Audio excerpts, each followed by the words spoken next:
సముద్రమట్టానికి దాదాపు 4 కిలోమీటర్ల కింద సూర్యరశ్మి కూడా చేరలేని ఆ చిమ్మ చీకట్లో చరిత్రలోనే అతిపెద్ద ఓడ శిథిలమై పడి ఉంది. అవును, మనం టైటానిక్ గురించే మాట్లాడుకుంటున్నాం. 100 ఏళ్లు దాటినా ఆ ఓడ చుట్టూ అల్లుకున్న కథలు మాత్రం ఇప్పటికీ సజీవంగానే ఉన్నాయి. అసలక్కడున్నది టైటానికే కాదంటారు కొందరు. కాదు, ఒక ప్రాచీన శాపం ఆ ఓడను ముంచేసిందని మరికొందరు గుసగుసలాడతారు. సరే, ఈరోజు మనం ఆ నీటి లోతుల్లోకి కాదు, ఆ కథల లోతుల్లోకే వెళ్లబోతున్నాం. నిజమేంటో తేల్చడానికి ఇదొక పరిశోధన. అన్ని ప్రశ్నల కన్నా ముందు మనం అడగాల్సిన ఒకే ఒక ప్రశ్న: ఏప్రిల్ 15, 1912న జరిగింది కేవలం ఒక యాక్సిడెంటా, లేకపోతే ఆ మంచుకొండ వెనుక, ఆ చీకటి రాత్రిలో మనం ఊహించని ఏదైనా పెద్ద కుట్ర దాగి ఉందా? పదండి, వాస్తవాలను కట్టుకథల నుండి వేరుచేయడానికి మన దర్యాప్తును మొదలుపెడదాం. మన దర్యాప్తులో 3 ప్రధానమైన ఆరోపణలున్నాయి. మొదటిది, డబ్బు కోసం వేసిన ఒక పక్కా స్కెచ్, ఒక భారీ ఇన్సూరెన్స్ స్కామ్. రెండవది, ఒక మ్యూజియం నుండి వచ్చిన అతీంద్రియ శక్తి, అంటే ఒక శపించబడిన వస్తువు. ఇక మూడవది, చరిత్రనే మార్చేయాలని కొందరు శక్తివంతులు పన్నిన ఒక సీక్రెట్ ప్లాట్. ఈ ఆరోపణల వెనుకొన్న సాక్ష్యాలను ఇప్పుడు మనం ఒక్కొక్కటిగా పరిశీలిద్దాం. పదండి, టైంలో వెనక్కి వెళదాం. ఏప్రిల్ 1912. ఆర్ఎంఎస్ టైటానిక్ అదొక అద్భుతం. మనుషులు కట్టిన ఒక మహానిర్మాణం. దాని తొలి ప్రయాణం మొదలైంది. దానికి వాళ్లు పెట్టిన పేరు మునగని ఓడ. ఫస్ట్ క్లాస్లో ఏమో ప్రపంచంలోనే అత్యంత ధనవంతుల పార్టీ చేసుకుంటున్నారు. అదే ఓడ అట్టడుగున వందలాది పేద కుటుంబాలు అమెరికాలో కొత్త జీవితాన్ని ఊహించుకుంటూ ప్రయాణిస్తున్నాయి. ఆ రాత్రి ఆ ఓడ ఒక చిన్న ప్రపంచం. ఆనందం, ఆశ, ఇంకా అహంకారంతో నిండి ఉంది. కాని ఆ వైభవం వెనుకనే ప్రమాదం పొంచి ఉంది. కెప్టెన్ స్మిత్ రికార్డు టైంలో అట్లాంటిక్ను దాటాలనుకున్నాడు. అందుకే ఐస్ గురించి ఎన్ని వార్నింగ్లు వచ్చినా ఓడవేగాన్ని అస్సలు తగ్గించలేదు. పైన కాకిగూటిలో 2 వాచ్మెన్ చలికి వణుకుతూ చీకట్లోకి చూస్తున్నారు. కాని వాళ్ల దగ్గర ఉండాల్సిన ఒకే ఒక ముఖ్యమైన పరికరం లేదు: బైనాక్యులర్లు. ఎందుకంటే ఓడ బయల్దేరే హడావుడిలో ఆ బైనాక్యులర్లు ఉన్న లాకర్ తాళంచెవి వెనకే ఉండిపోయింది. ఆలోచించండి, ఒక చిన్న తాళంచెవి కొన్ని గంటల్లో ఎంత పెద్ద విపత్తుకు కారణం కాబోతుందో. రాత్రి 11:40కి వాళ్లు దాన్ని చూశారు. చీకట్లో ఒక నల్లటి పర్వతంలా, ఒక మంచుకొండ. అప్రమత్తమయ్యేలోపే ఊడ పక్కభాగం ఆ కొండను గీసుకుంటూ వెళ్ళిపోయింది.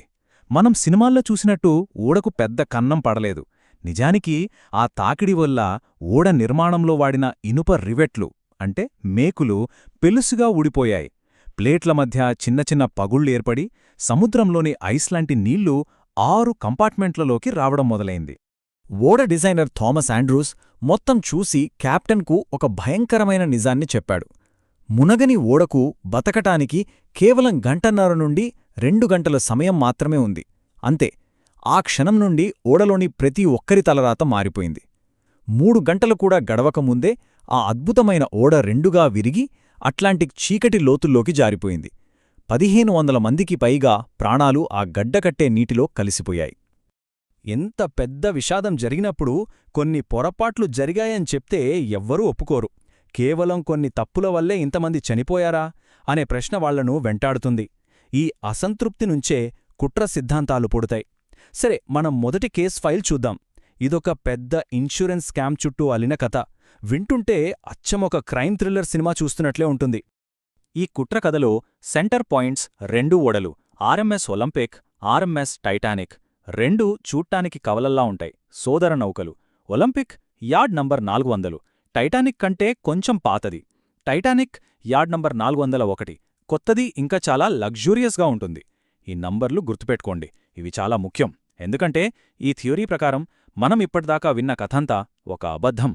కుట్ర సిద్ధాంతకర్తలు చెప్పే కథ ఏంటంటే, టైటానిక్ ప్రయాణానికి కొన్ని నెలల ముందు ఒలింపిక్ ఓడ ఒక యాక్సిడెంట్లో బాగా దెబ్బతింది.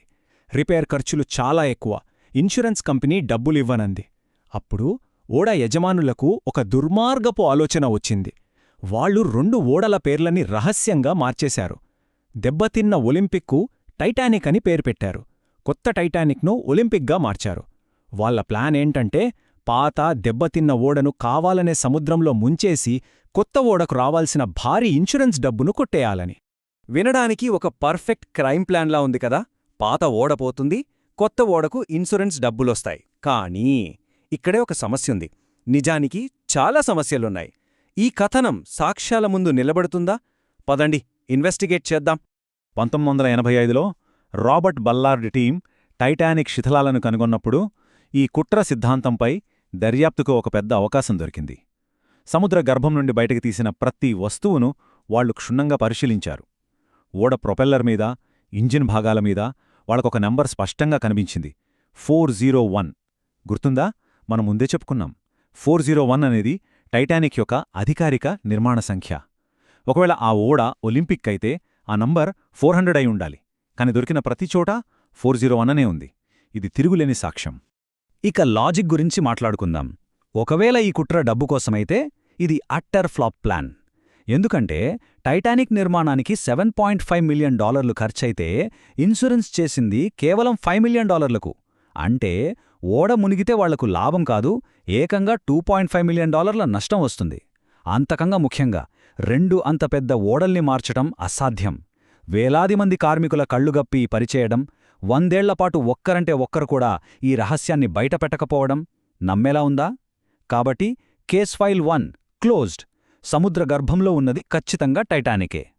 సరే, ఒక క్రైమ్ థీరీని మనం పక్కన పెట్టేశాం. కాని టైటానిక్ విషాదం చుట్టూ అల్లుకున్న కథలు కేవలం డబ్బు, మోసానికి సంబంధించినవే కాదు. ఇప్పుడు మనం దర్యాప్తు చేయబోయే రెండవ కేస్ ఫైల్ మనల్ని ఈ లోకము నుండి అతీంద్రియ లోకములోకి తీసుకెళ్తుంది. ఈ కథ సముద్రములో కాదు, లండన్లోని ఒక మ్యూజియంలో మొదలవుతుంది. ఈ కథకు ఆధారం దురదృష్టకర మమ్మీ అని పిలువబడే ఒక పురాతన ఈజిప్షియన్ వస్తువు. అయితే ముందొక విషయం క్లియర్ చేసుకుందాం. అదసలు మమ్మీయే కాదు, అదొక శవపేటిక మీద ఉండే చెక్క మూత. 19వ శతాబ్దంలో అది బ్రిటిష్ మ్యూజియంకు చేరినప్పటినుండి దాని చుట్టూ భయానక కథలు మొదలయ్యాయి. దాన్ని చూసిన వాళ్లకు జబ్బులొచ్చాయని, దాన్ని తాకిన వాళ్లు ప్రమాదాలకు గురయ్యారని, ఇలా రకరకాల పుకార్లు వ్యాపించాయి. ఈ పుకార్లకు బాగా పాపులారిటీ తెచ్చింది W.T. స్టెడ్ అనే ఒక ఫేమస్ జర్నలిస్ట్. అతను ఆ శవపేటిక మూతకున్న శాపం గురించి సంచలనాత్మక కథలు రాశాడు. విచిత్రమేంటంటే ఏప్రిల్ 1912లో అదే W.T. స్టెడ్ టైటానిక్లో ప్రయాణించాడు. ఓడలో ఉన్నప్పుడు అతను తోటి ప్రయాణికులకు దెయ్యాల కథలు, ముఖ్యంగా ఆ శపించబడిన మమ్మీ కథలు చెప్పి భయపెట్టేవాడనంటారు. టైటానిక్ మునిగిపోయినప్పుడు స్టెడ్ కూడా చనిపోయాడు. కాని అతని కథ బతికే ఉంది. ఈ విషాదం తర్వాత న్యూస్ పేపర్లు స్టెడ్ను, టైటానిక్ విషాదాన్ని, మమ్మీ శాపాన్ని మూడింటినీ కలిపి ఒకే కథగా వండేశాయి. టైటానిక్ను ముంచింది ఒక ఈజిప్షియన్ శాపం అని. మరి నిజానిజాలు ఏంటి? సాక్ష్యాలు ఏం చెప్తున్నాయి? మొదటి సాక్ష్యం బ్రిటిష్ మ్యూజియం నుండే వచ్చింది. వాళ్ల రికార్డుల ప్రకారం ఆ వస్తువు EA225542 1912లో ఎప్పుడూ లండన్ను వదిలి వెళ్లలేదు. అది ఇప్పటికీ అక్కడే భద్రంగా ఉంది. రెండవది టైటానిక్ కార్గో లిస్ట్. చరిత్రకారులు ఆ లిస్ట్ను అణువణువునా పరిశీలించారు. అందులో కార్లున్నాయి, ఫర్నిచర్ ఉంది. కాని ఏ మమ్మీగాని, శవపేటికగాని ఉన్నట్లు ఒక్క ఆధారం కూడా లేదు. కాబట్టి కేస్ ఫైల్ 2 కూడా క్లోజ్డ్. టైటానిక్ను ముంచింది శాపం కాదు, మానవ తప్పిదాలు మరియు అతి విశ్వాసం. సరే, ఓడ మార్పిడి స్కామ్ అబద్ధం, శపించబడిన మమ్మీ కథ ఒక కట్టుకథ. మరి అసలు రహస్యమేంటి? ఓ ఉంది. కాని నిజమైన రహస్యాలు, కుట్రలంత ఆసక్తికరంగా ఉండవు. అవి చాలా మామూలుగా ఉండి మనల్ని మరింత భయపెడతాయి. ఎందుకంటే ఆ రహస్యాలు మనల్నే అద్దంలో చూపిస్తాయి. టైటానిక్ను ముంచిన అసలైన దోషులు వీళ్లే. 1 కాదు, 2 కాదు, తప్పుల మీద తప్పులు. తెలిసిన ఐస్ఫీల్డ్లో అంత వేగంగా వెళ్లాలనే అహంకారం, ప్రమాదాన్ని ముందుగా చూడటానికి అవసరమైన బైనాక్యులర్లు లేకపోవటమనే నిర్లక్ష్యం, చల్లటి నీటిలో విరిగిపోయే నాసిరకం మేకులతో ఓడను కట్టడం, ఓడలో ఉన్న అందరికీ సరిపడా లైఫ్ బోట్లు కూడా పెట్టకపోవటం, చివరగా పక్కనే ఉన్న మరో ఓడ వాళ్ల ఆపద సంకేతాలను చూసి చూడనట్టు వదిలేయడం, ఇవన్నీ అన్నీ కలిసి ఆ రాత్రిని ఒక నరకంగా మార్చాయి. ఆ చివరి క్షణాల్లో ఓడపై ఒత్తిడి ఎంతగా పెరిగిందంటే అది మధ్యలోకి టక్కుమని విరిగిపోయింది. ఆ 2 భారీ భాగాలు వేర్వేరుగా సముద్ర గర్భానికి చేరాయి. మధ్యలో కొన్ని కిలోమీటర్ల వరకు శిథిలాలను వెదజల్లుతూ నేటికీ సైంటిస్టులు ఆ శిథిలాలను ఒక క్రైమ్ సీన్లా అధ్యయనం చేస్తూనే ఉన్నారు. ఆ చివరి భయంకర క్షణాల్లో సరిగ్గా ఏం జరిగిందో తెలుసుకోవడానికి ప్రయత్నిస్తున్నారు. సరే, మన దర్యాప్తు చివరి దశకొచ్చేసింది. మనకు వాస్తవాలు తెలిసాయి. కాని అసలైన ప్రశ్న ఇంకా మిగిలే ఉంది. నిజాలు ఇంత స్పష్టంగా ఉన్నప్పుడు మనం కుట్ర సిద్ధాంతాలను, కట్టుకథలను ఎందుకు నమ్ముతాం? ఎందుకు నమ్మాలనుకుంటాం? ఎందుకంటే నిజం మనల్ని భయపెడుతోంది. కొన్ని చిన్న చిన్న తప్పులు, నిర్లక్ష్యం, అహంకారం, ఇంకా కొంచెం దురదృష్టం కలిసి 1500 మందిని చంపేశాయనే వాస్తవాన్ని జీర్ణించుకోవడం మనకు చాలా కష్టం. ఆ గందరగోళం మనల్ని నిస్సహాయులుగా చేస్తోంది. కాని ఒక కుట్ర సిద్ధాంతం అలా కాదు. అది మనకొక సౌకర్యాన్నిస్తుంది. మనకు నిందించడానికి ఒక విలన్ను ఇస్తుంది. ఆ విపత్తు వెనుక ఒక ప్లాన్ ఉందని, ఒక ఆర్డర్ ఉందని చెబుతుంది. గందరగోళం కంటే ఒక ప్లాన్ను అర్థం చేసుకోవడం మనకు ఎప్పుడూ సులభం. దీని వెనక ఉన్న సైకాలజీ ఇదే. జరిగింది మొత్తం అర్థం లేని గందరగోళం అని ఒప్పుకోవడం కంటే, ఇదంతా ఒక చెడ్డవాడు పన్నిన పన్నాగం అని నమ్మడం మన మెదడుకు చాలా సులభంగా ఉంటుంది. ఒక విలన్ను మనం ద్వేషించవచ్చు, శిక్షించవచ్చు. కాని దురదృష్టాన్ని, గందరగోళాన్ని మనం ఏం చేయగలం? అందుకే మనం కథలను సృష్టిస్తాం. కాబట్టి సముద్రగర్భంలో ఉన్న టైటానిక్ మనకు చెప్పేది ఒకటే కథ. అది శాపం కాదు, రహస్య కుట్ర కాదు. అది మానవ తప్పిదాలకు, ప్రకృతి క్రూరత్వానికి ఒక స్మారక చిహ్నం. ఇప్పుడు మనల్ని అడగాల్సిన చివరి ప్రశ్న ఇదే: ఏది ఎక్కువ భయానకం? నిందించడానికి ఒక విలనుండటమా, లేక అసలు నిందించడానికి ఎవ్వరూ లేని ఒక అర్థం లేని శూన్యమా? టైటానిక్ను ముంచింది ఒక పక్కా ప్లానా, లేక ఒక ప్రాచీన శాపమా, లేక నిజం అంతకంటే భయంకరమైనదా, అసలు విలన్ అనేవాడే లేకపోవడమా? ఈ మొత్తం కథపై మీ అభిప్రాయమేంటో కామెంట్స్లో చెప్పండి. ఇలాంటి మరిన్ని ఆసక్తికరమైన కథలు, వాటి వెనకున్న వాస్తవాల లోతైన విశ్లేషణల కోసం మా యూట్యూబ్ ఛానల్కు సబ్స్క్రైబ్ చేసుకోండి.